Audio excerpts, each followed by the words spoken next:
भाई दानिश अली के खिलाफ जो अपशब्द कहे रमेश बिधूड़ी ने, प्रोफेसर महेश वर्मा कह रहे हैं कांग्रेस आगे आ जाए, फलाना आगे आ जाए, चिलाना आगे आ जाए। लोकसभा के स्पीकर के पाले में गेंद चली गई। 380 के तहत कार्रवाई स्पीकर को करनी थी। क्या कार्रवाई हुई भाई? देखिए गरिमा जी, शब्दों की मर्यादा बहुत आवश्यक है। हाँ। वो संसद में हो, संसदीय भाषा, या बाहर में हो। अगर सार्वजनिक जीवन में है तो मेरे नेता आदरणीय चिराग पासवान जी की आपने कई बाइटें और इंटरव्यू देखी हैं, कभी भी ऐसी भाषा को वो बढ़ावा नहीं देते, ना ऐसी भाषा को सराहते हैं। मैं ये नहीं कहता हूं कि किस पर क्या कार्रवाई हो, लेकिन संयमित रहना, आप स्वयं रोल मॉडल हैं देश के, चाहे पक्ष के हो सांसद या विपक्ष के सांसद हो। मैं इस पर नहीं कहता हूं कि कानूनी कार्रवाई से ही इनको रोकी जानी चाहिए, लेकिन खुद ब खुद भी स्वतः संज्ञान कोर्ट क्यों ले, स्वतः संज्ञान लोकसभा के अध्यक्ष क्यों ले? मैं तो सोचता हूं कि आप कानून बनाने वाले लोगों से है तो आपको स्वतः संज्ञान लेनी चाहिए। हमारे पार्टी लोक जनशक्ति पार्टी रामविलास या हमारे नेता चिराग पासवान इस पर विचार करते हैं और इस चीज को मानते हैं। नहीं, एक सेकेंड धीरेन्द्र मुन्ना भाई, सदन में गलत बयानी तो नहीं हो सकती? बिल्कुल नहीं होनी चाहिए। गुमराह भी देश को नहीं किया जा सकता? नहीं होनी चाहिए। किसी की व्यक्तिगत मानहानि भी नहीं हो सकती? व्यक्तिगत रूप से टिप्पणी करने की वह जगह नहीं है, वह मंदिर नहीं है ना, के लिए बना है। तो ये रमेश बिधूड़ी, मैं बार बार उस चेहरे को इमेजिन कर रही हूँ। रमेश बिधूड़ी ने जो कहा था दानिश अली को, दोनों सांसद थे सदन के भीतर, जो गालियां दी गई थी रमेश बिधूड़ी के खिलाफ, क्या कार्रवाई हुई? मुझे लगता है कि उससे पहले भी थोड़ा सा चलते हैं कि नहीं, पहले इसी पर रहते हैं। पहले तो फिर पहले और बाद में अटक जाएंगे। इस पर आइए ना, रमेश बिधूड़ी पर आइए पहले। मैं उस पर क्यों नहीं जाए कि देश के प्रधानमंत्री पर जो बोला गया उस पर क्यों नहीं हम लोग अब बात करना चाहते हैं? सदन में गाली दी गई, प्रधानमंत्री को पीटा जाएगा। संसद में कहा गया, एक सांसद की बात को संसद में कहा गया क्या?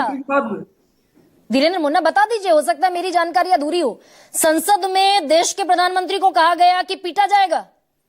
देश के प्रधानमंत्री सिर्फ संसद के लिए उत्तरदायी है कि 140 करोड़ लोगों के लिए? गरिमा जी, प्रधानमंत्री के लिए एक भी अपशब्द कहना क्या देश की गरिमा को नहीं गिराना? ना एक सेकेंड, तो फिर ये गिरिराज सिंह बार बार और 100 बार ये कहते हुए दिख रहा है भाई सदन में झूठ बोल दिया, सदन में झूठ बोल दिया।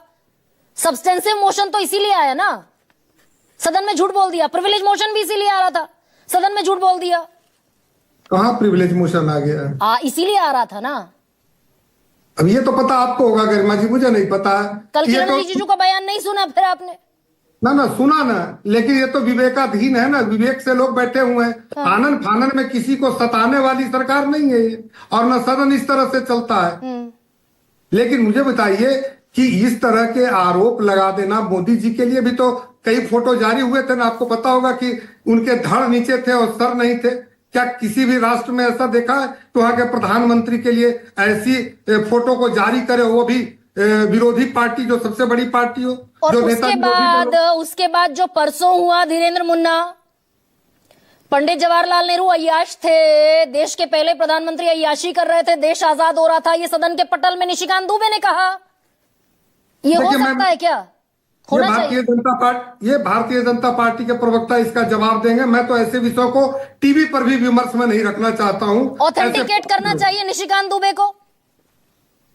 मैं कह रहा हूं कि इस भारतीय जनता पार्टी के प्रवक्ता के तौर पर आप मुझे क्यों बुलवाना चाहते हैं? मैं तो अपने नेता चिराग पासवान जी के आइडिया, मंत्री हैं आपके नेता, हमारे नेता मंत्री हैं, तो हमारी पार्टी ऐसी चीजों को कहां बढ़ावा देती है? एक बयान हमारे नेता चिराग पासवान जी का बताइए, चाहे वो मजहबी तौर पर हो। नहीं, संसद को तो धीरेन्द्र मुन्ना, धीरेन्द्र आप तो संसद को तो आप भी जानते हैं भाई, रूलिंग, प्रोसीजर, कंडक्ट, बिजनेस, ये सब तो आप भी जानते हैं। और मैं इसी के नाते सवाल पूछ रही हूं आपसे, क्या देश के प्रधानमंत्री को अय्याश कहा बीजेपी के सांसद निशिकांत दुबे ने, उसको क्या निशिकांत दुबे ऑथेंटिकेट कर सकते हैं जो किरण रिजिजू राहुल गांधी से ऑथेंटिकेशन मांग रहे? तो निशिकांत दुबे से भी मांगना चाहिए। मुझे लगता है कि देखिए, ये दोनों तरह ऐसे शब्दों का बढ़ावा नहीं मिलना चाहिए।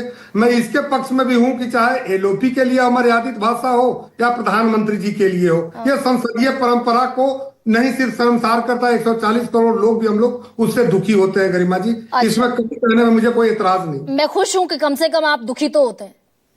अब तो वो तस्वीर जो मैंने सुबह शुरुआत में पढ़ी, खुला गरल का कोष किसका। अब अनुराग ढांडा